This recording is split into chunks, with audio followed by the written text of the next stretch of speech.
Electrocast. There's a change happening in the way we live, the way we work, the way we spend our money and make our decisions. We are evolving to be more conscious in our actions in a way that serves the world and makes it a better place. Welcome to the Ethical Evolution. The Ethical Evolution podcast is brought to you by the Ethical Change Agency.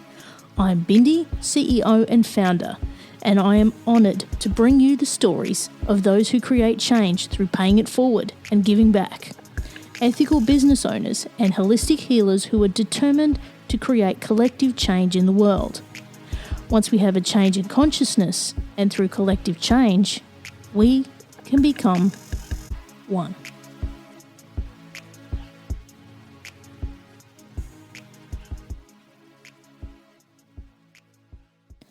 I've said it time and again that there is a real energetic human connection with the guests on this show, and my next guest is no exception. Mare Forfa is an entrepreneur, medium, mentor and artist based on the Sunshine Coast here in Australia. She helps high-achieving women get in touch with their spirit, ignite their inner fire and take their life to the next level. I had so many laughs with Mare, and I know this won't be our last conversation with this connection. Welcome, Mare, to the Ethical Evolution. Oh, thank you so much for having me. I'm really excited. Now, I'm super excited because you're right here in Queensland too, which is super unusual for me. Most people are on the other side of the world. So thank you for joining me. There's no time difference. Yes. I was like, wow, I don't have to worry about a time zone for once. How awesome. Yes. Now, can you tell us who you are and what you do? Who I am and what I do. No bloody idea who I am. And really not much of a clue about what I do. Well, my name is Mare Forfa and I am a medium and I help business people kind of find themselves again or help them kind of align with whatever their pathway is, whether that's in business or in the corporate world or really just high-performing people, and helping them through channeling messages or healing or reading energy, whatever it really is. I help people. That's kind of who I am and what I do. But that's predominantly what I do. I do run a number of other more traditional style businesses, but at the end of the day, everything's helping people. Yeah, and I absolutely love that. And I haven't told you this bit yet, but I have a bit of a medium channel as well. So I get messages for my clients as well. And it's, yeah, so again, that's another reason why I picked you. Now, can you tell us in a nutshell, what is your mission? My mission. I think my mission in life is really just to help people find their own path. So it took me actually a little while to figure this out. And I think I've always been one of those helpers or people pleasers or someone who just wants to kind of be part of the next thing. And when I've really taken a step back and I've looked at all the businesses that I've created and the ways that I've helped people, I've realized that I'm more like a medium is a really good like descriptive word, not just for like talking to the other side, but actually being like a person that helps people get back on the path. I'm not the path. I just help people get there. So one of my businesses is Past GAMSAT, and we help people become medical doctors, which is like a traditional education business. It's a 5-hour exam, 10-stage interview. And if I think about that, it's like, well, I'm taking people that aren't doctors and helping them become doctors. That's their pathway. Another one of our businesses is the Doctors Collective, and that helps doctors bring more of the right patients to their practice, because sometimes doctors kind of can be a jack of all trades in a particular area. And so, again, we're helping them get on the path of whatever their specialty is. And the same thing with my mediumship work and my work with high-performing people. It just helps them find themselves. So, I don't know, Pathfinder doesn't sound right because there's the car. Yeah. And I don't know, really, I think it's a Nissan. I don't want to be a Nissan. Nah. If it was a Maserati, maybe I'd have a conversation. Yeah. That's really, Pathfinder is probably a really good way of thinking about what my mission is. Yeah. And again, that's where you and I align again. In what I do with my clients is I actually help them find their voice. And share their message. So something's boiling here and I can It's bubbling away. Something's happening. So can you tell us about some of the people that you've helped and the difference that it's made? Like where do I start is the question. There's such a broad range of people that come to me, because high performing is really an interesting term, because I get business people and I get corporate people. I remember that there was this one chap that I met, and it was actually quite a non-woo-woo event. It was like we were in, I'm not sure if you're familiar with Virgin Unite, but they're Richard Branson's charity. Yep. And I've supported that for a number of years. And I was at a Branson event, or a Virgin Unite event, and it was I don't even know how I got in the room. There was like people from Westpac and people from, Ernst & Young and AMP and all these like super uber corporate-y kind of what I don't do anymore kind of people. And we get in the room and they have these little workshop-y things. And so we go into the workshop and they talk about vulnerability, which is like something that I absolutely believe in. And I think it's just such an important part of life, being able to be vulnerable and open to change and just being who you are. And they said, well, you have to be vulnerable and tell the person next to you something that, maybe you wouldn't have said in this context. So I turn around to this guy and I say, well, I'm a medium, thinking, well, he's just going to laugh me out of here. And he's like, well, okay, well, if you're a medium, tell me something that you probably, like prove it kind of thing. And so I did like a 2-minute reading on him, and he was floored, to the point where he took me out of the session for the next hour and a half, bombarded with me. How do you know this information? I'm like, well, I kind of can read your energy. So you told me the information. And he's like, what? I need to know. And he actually signed up as a client because he was like, I'm in this corporate world. How are we not using this energy? So I could teach him how to not only read and manage his own energy, but start to look at other people's energy as well. And so for him, and this was actually right before the whole pandemic kind of started, he was like, and we, obviously doing readings around the energy with the pandemic and what's going to happen and stuff. For his consulting world, he was like, well, I've been given like an edge. Like, I know stuff my competitors don't know, but also like he can just manage his own energy and stuff better. So he became a better father, a better husband, a better person working for whatever the big companies he works for, I won't mention. But just his whole life started to make more sense. And was it stressful still, the pandemic? I think it was a stressful time for lots of people, particularly in corporate jobs. But it kind of changed what he saw was possible. And I think that's a lot of the work that I do, like really transforming what is possible for someone and opening up to, well, there's something on the other side and it can help you with all the things, right? Not just, oh, dead grandpa wants to say he loves you, but how can we like actually put that into our life? Yeah, and this is it, like when we get into a corporate world, which I've done for over 20 years, we get so stuck in our head, and I think when we do that, we don't connect with ourselves and our gut and our energy. And the moment that you connect with yourself, I think everything just flows, and it's just effortless. And the moment that you can just strip away all that other noise and just listen to yourself, magic happens.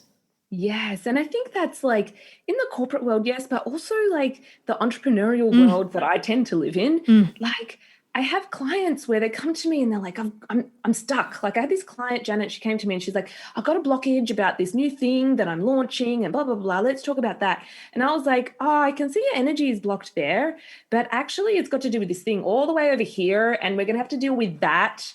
And when we started dealing with not what she thought the blockage was, because it was coming from her head, but actually energetically what was going on in her body and her different systems and just how she was thinking, feeling, acting, then we ended up just automatically clearing what she thought was the blockage. We got rid of that and all these other actual physical ailments. So she came to me. I worked with her for 3 months. She said, I really want to, work on the energy of this launch or whatever. We ended up talking about her throat and her throat energy and how she connects to her own inner voice and the voice of spirit. And it was only after we were working together that she said, I never actually told you this, but I actually had a niggling thing that was wrong with my throat and the doctors couldn't figure it out. Like I was going to do tests. She's like, I literally had done every test under the sun. And then after working with you, I realized it just went away. And I was like, oh, well, funny that.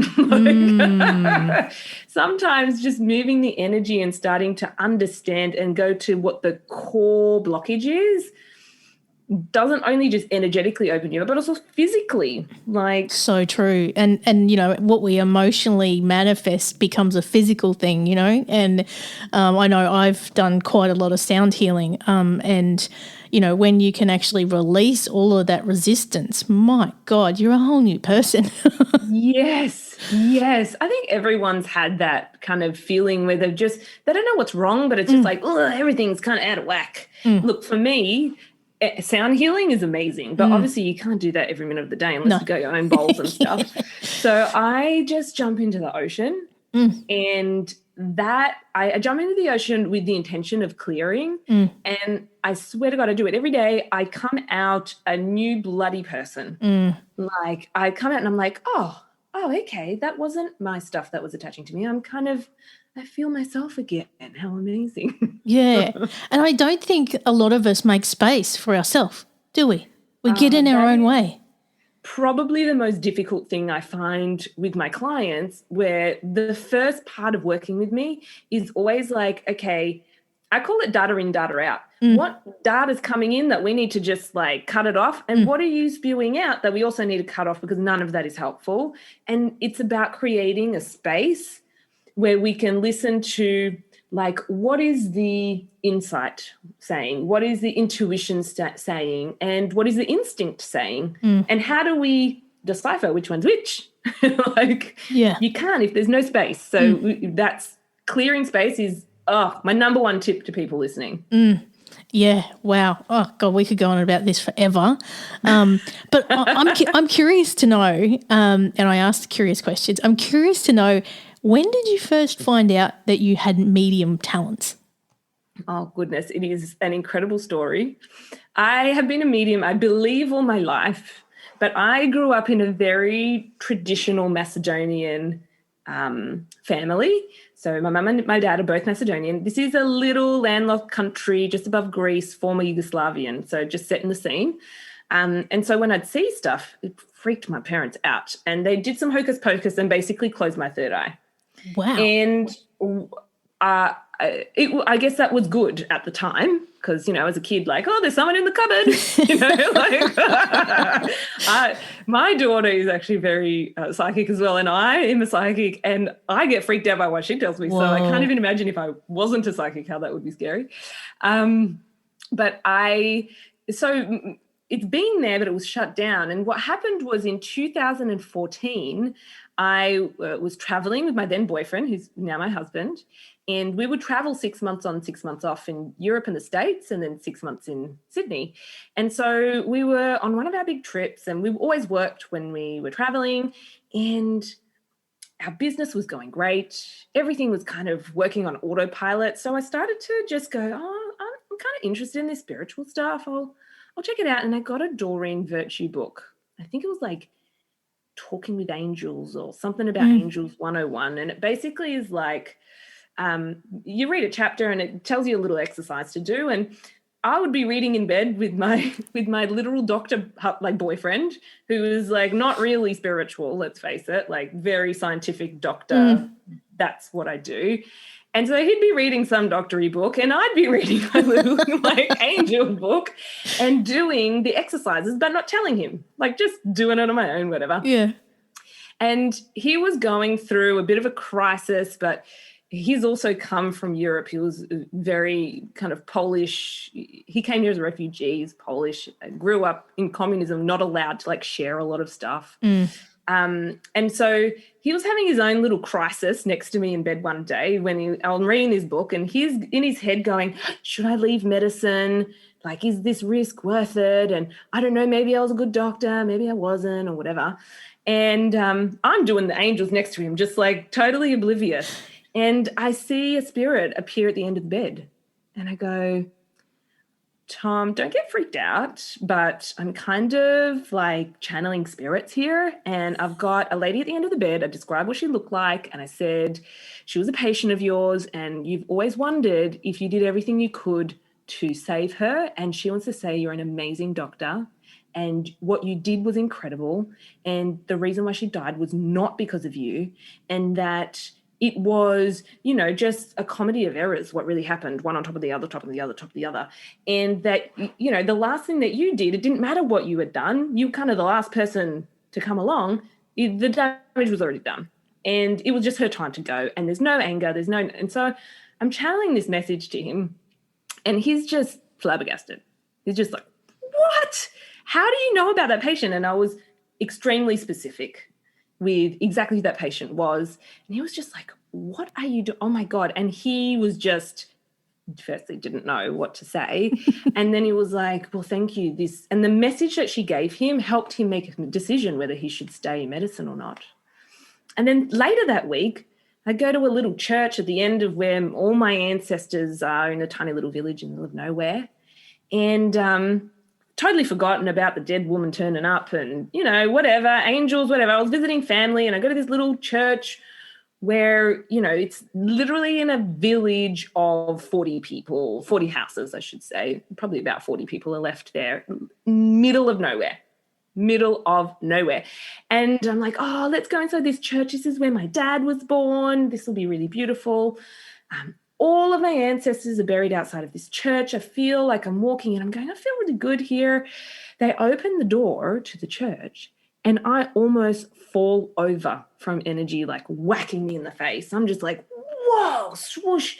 I feel like the presence of every ancestor I've ever had before kind of wash over me. It's just like this incredible. And I turn to my boyfriend, Tom, my husband now, and I'm like, can you feel that? And he just like turns around and goes, well, feel what? And I realized no one else could feel it but me. Oh. And I went, and my dad was there and my uncle was there. And so same family, they didn't feel it either. So I realized, I think really that trip to Macedonia, 2014, opened me. Now I don't bloody close it. Now I just use it here, there, and everywhere. It's good. That is incredible. Wow. And isn't it amazing, the divine timing of things, how it shows up exactly when it's meant to? Totally. I mean, I couldn't have I said I couldn't have tried, but I guess I did try to, because I was reading that book. I just could never have imagined the life that I would lead. Like in that moment, opening that book, I just never did I come with the intention that this is what I was going to do. It just is what I do. And so now I just roll with it. I've just learned to go, okay, well, it's not really up to me. It's up to the universe or to God, to spirit, whatever you want to call it. I'm just going to roll with it now. I'm not going to ask questions. I absolutely love it. Absolutely love it. And to, help so many people with it, like, wow. So now that you're doing this and you've got all these businesses happening, what would you say is your biggest challenge and how do you overcome it? Biggest challenge, particularly with my coaching and my mediumship, I think it's, for me and my clients, sometimes I think it's just trust. Like trusting that I'm a big planner.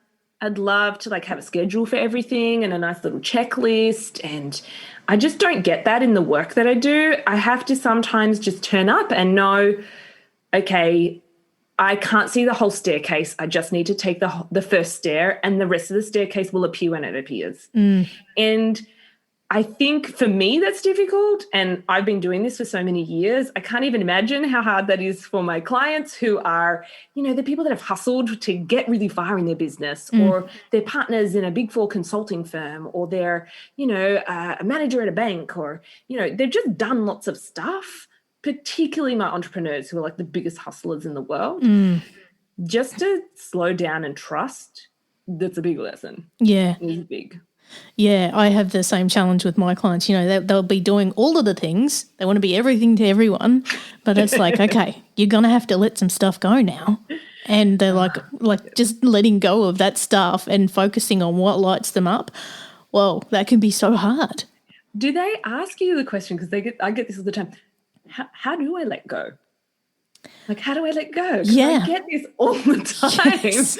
And I'm like, you let go by letting go. Like, pick up a pen, let it go. You know how to do this. Yeah.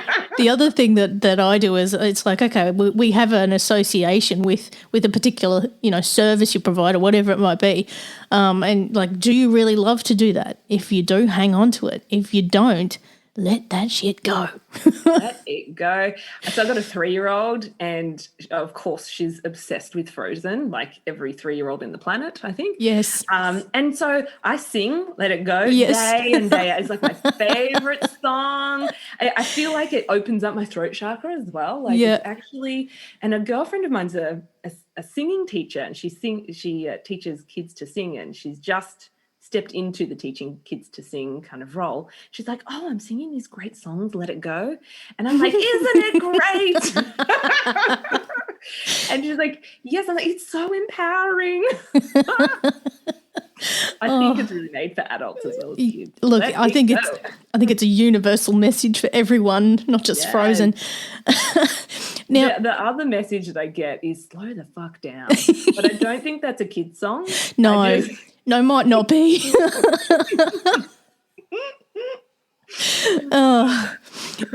Now, for those who can't actually see you on screen but can hear you, you've actually got a little picture behind you that says, what would Beyonce do? I do have a story to this. Yep. I think everyone has their like inner mean girl, you know, that like inner voice that's like, no, you can't do this, blah, blah, blah, blah. And then they have like the best version of themselves. Like, and I call that your full Beyonce self. And so I like to channel my inner Beyonce when I'm like, and look, I'm not a performer. I'm really not a singer, but just in general life, it's like, what would Beyonce do? Like, what would the Beyonce in me do? You know, my Beyonce. And again, this is going to blow your mind, all right? So this is fate right here, right now. The universe has brought us together because when I did my coaching training, one of our pattern breaking questions was, what would so and so do? Mine was, what would Oprah do? Amazing. So is she your inner? Oprah is your inner, like, best version of yourself? Yeah, I guess. Yeah. You chose a good person. Yeah. You chose a good freaking person. I would love to meet Oprah. Yeah. Yes. I've been compared to her a couple of times this week after a certain interview. But anyway, moving on. Oh, do I need to tell you how much, my grandmother loves me?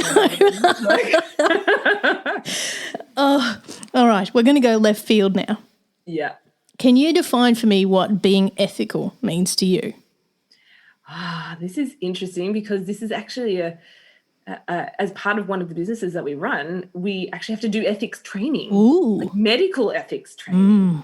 But I don't think you're talking about medical ethics here. I think you're talking about ethics in general. The way that I kind of see it, though, is something that is right to you. And the way that I see that is like how ethics in what you do is really how can you create a win-win-win situation so that everybody wins. And that's the way that I run all the businesses that I run, the charity that I've started, the work that I do with my clients, because mostly the clients that I work with, they're impacting a lot of people. And so I go, how can I create a win for me, a win for my clients, and a win for humanity, and a win for everyone else that's affected by whatever decision we make? So I don't know if that defines ethics, but it's kind of how I am ethical or how I see myself as being ethical. Because, I mean, what's right for me is maybe going to be not right for you. Yeah. But if we can look at it from a win-win perspective, then kind of moving things in the right direction. Yeah, and I love that. And there's no wrong answer to this, really. And what I love about your perspective is that, you know, you're actually going another step further than just doing what's right for you and your clients or your business, but it's for everyone around you and who it impacts. So, you know, that's that paying it forward element, I guess. Yeah, I mean, we're all one. That's why. Because actually the people around us are us. Like we're all going to the same place after this. You know, like we're all going to die. We all need to eat. I mean, even if you don't believe in anything slightly spiritual, which you're crazy if you don't, but if you don't, you got to think, well, we're all eating from the same earth. We're all living on the same planet. We are all one. So what's going to affect you is going to affect me. And if we can do it in a positive way, like then there doesn't always need to be a loser. No. Like, I really what I work with often with a lot of my clients is how do we get rid of the competition? Because there is no competition. Yeah. And that's something that, you know, for the last year since the beginning of the pandemic, was something that really hit me hard was I went, okay, I see this now. Like, you know, what, and the thing I often say is what I do today impacts your tomorrow and vice versa, because we're all in the same home. And, you know, the pandemic has shown us quite visually what one person can do to many. So, you know. Absolutely. Absolutely. When Tom and I first started Past Answer, which was our first company that we started together, so I've never wanted to be a doctor, right? Like just no career aspirations to go and cut shit out of people. That does not light my fire. But I always think like through the work I've done creating doctors, I have actually saved thousands of people's lives because every doctor I create goes on to save hundreds or thousands of people's lives. And without me, they probably would have had a much more difficult step to get there. So really I've like saved so many thousands of lives. And right in the beginning, that was such a driving factor to me because I could see how it was going to affect the world. Same thing with my mediumship work. It's like I specifically targeted high-performing people, firstly because they need this, like more than anyone else, really, because they're usually like, go, hustle, hustle, hustle. But secondly, because I can see that I affect one high-performing entrepreneur or one kind of corporate CEO, and the whole company that they run changes. Their employees are happy. Their customers are more happy. Everything, the impact they have on the environment is better. Like everything works better. Like that's great. It's just a ripple effect, isn't it? And I can see it. I don't know, maybe because I'm a medium or I feel energy or I don't know. I think that everybody can see that too. Yeah, and it's a great way to target it too, you know, because you're going to have a bigger impact yourself. So great. Now, I need to ask you, what's your future plans? What are you working on at the moment? Oh, so many things. I bet. Sometimes I've got to like give my own advice to me, like slow the fuck down, you know. I run retreats, which I haven't been able to do during the pandemic, but I am very excited to be able to be running my next one at the end of March. So, and I do them usually twice or three times a year. So I'm excited to be able to get a beautiful bunch of people together and work on really helping people to understand how to tap into their own intuition and how to have their own spiritual practices, whatever they may be. I am also running an online course, which is exciting. I've run online courses many times before, but this one really is targeted for people who need an introduction to spirituality, but in a very non-woo-woo way. Yeah. Because I'm a medium, and I think it's great. Most people come to a medium when they're in trouble. Like, someone died. Let's speak to somebody, you know. Or like, I've got a big career decision to make, or the shit has hit the fan somehow, or I'm getting divorced or whatever. That's when people come and see a medium. And I'm like, you need me before that? Not like after, that's a little bit. So what I want to do is introduce people to a way that they can speak to their own intuition a little bit easier through that online program. as well as writing events and speaking events and, creating doctors like I do every day anyway. Just changing the world as you do, One person at a time. Hopefully more podcast episodes. I love to speak, and I really love just connecting with people who are like-minded and on the same path, and sharing stories. I think at the end of the day, that's how I teach people in any of my businesses, whether it's my mediumship or any of the other stuff. I tell stories and people get the point. Yeah, and it's about human connection, isn't it? Like everything we do comes back to human connection.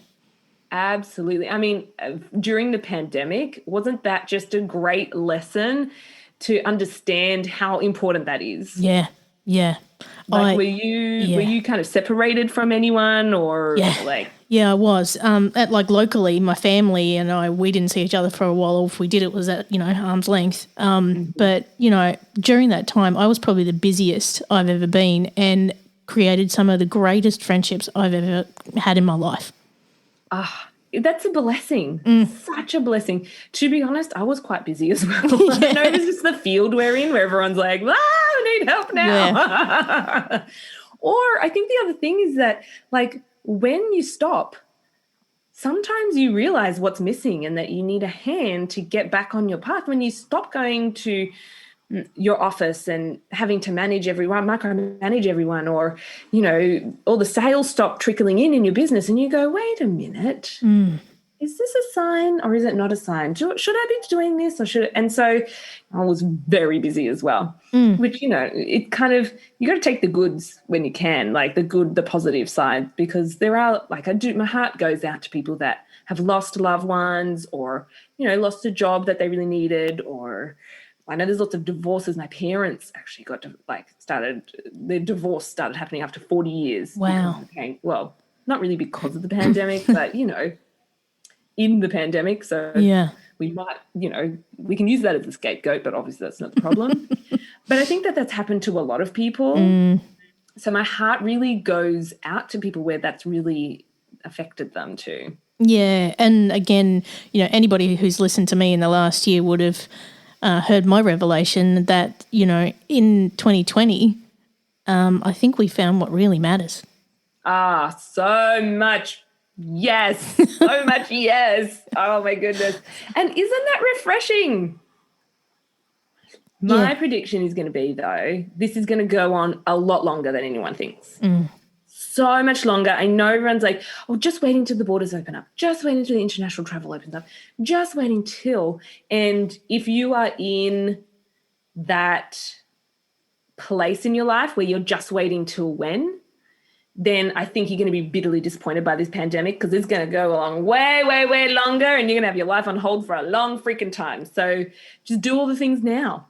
Oh, I couldn't agree more. Like, a holding pattern is exactly that, like you have to break the pattern and you have to live in the now, because it's all we got. That's it. I think that pandemic has taught people that.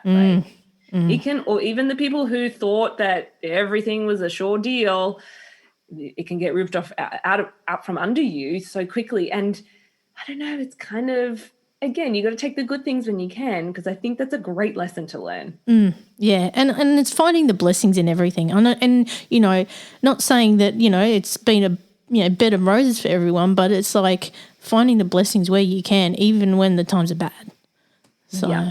Absolutely. And I actually saw many years ago, I saw a medium when I was in Egypt, and he gave me this life-changing reading in about 30 seconds flat.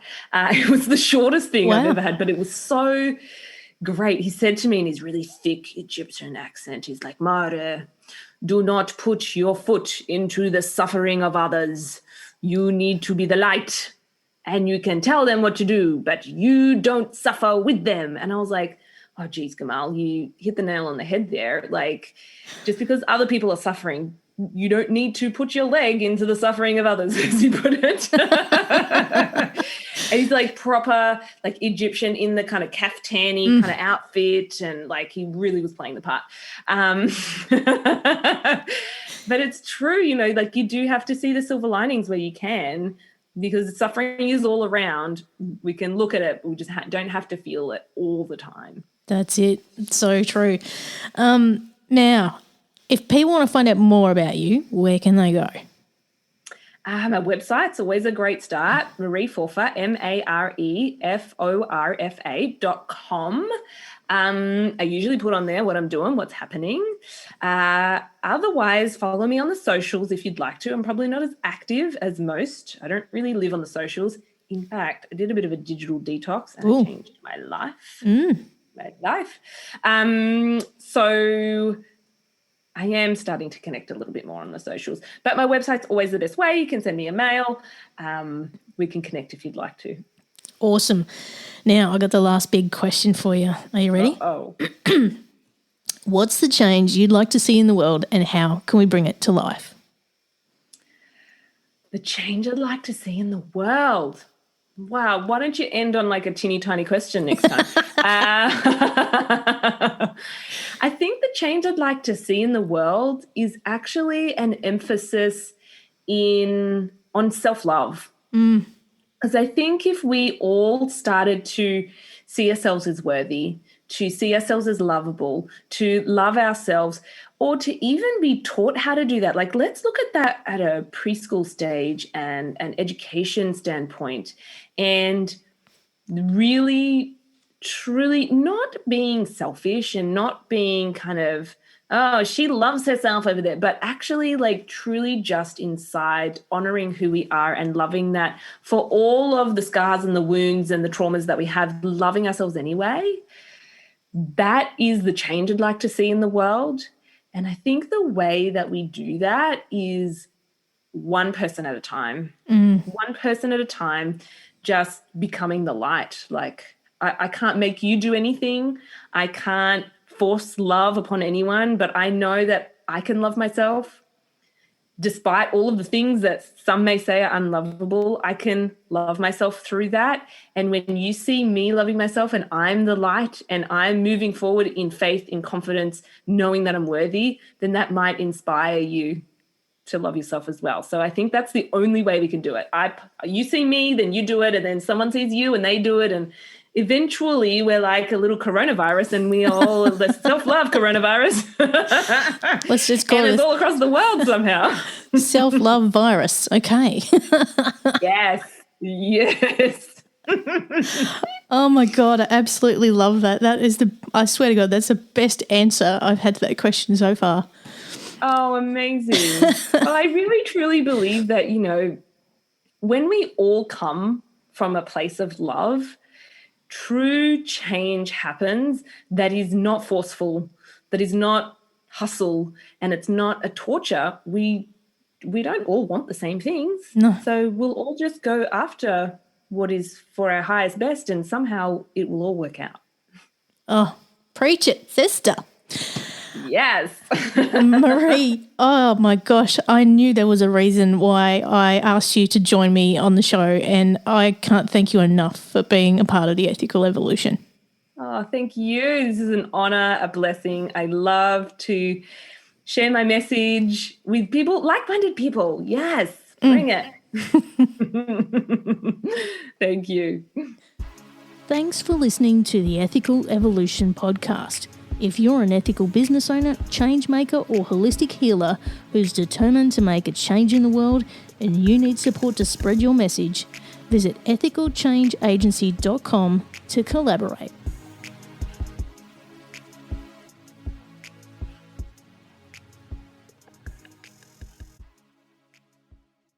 Welcome to Ringside with Ray and Prince. My name is Ray Leonard Jr. Oh, is that the set? No, that's just my dad. My name is Prince Daniels Jr. Daniels again with a big home touchdown. On this show, we come to humanize Athletes, entertainers, business executives. We're going to see what makes them tick. Tuesdays, 10 a.m. Pacific time on Spotify, Apple, Amazon, and wherever you get your podcasts. We'll see you there. Peace and power. Electric acid. Are you a fan of classic cinema or a young person who wants to discover the best films of all time? Do these legendary movies still hold up? On the Generation Film podcast, two guys who grew up when movies dominated the culture share a great film with a panel of young movie lovers and see how it plays for today's generation. We discuss changes in storytelling styles, representation, The making of each film, its initial reception, and how its meaning has changed over the years. Join us as we explore cinema classics across generations on Generation Film. Electric acid.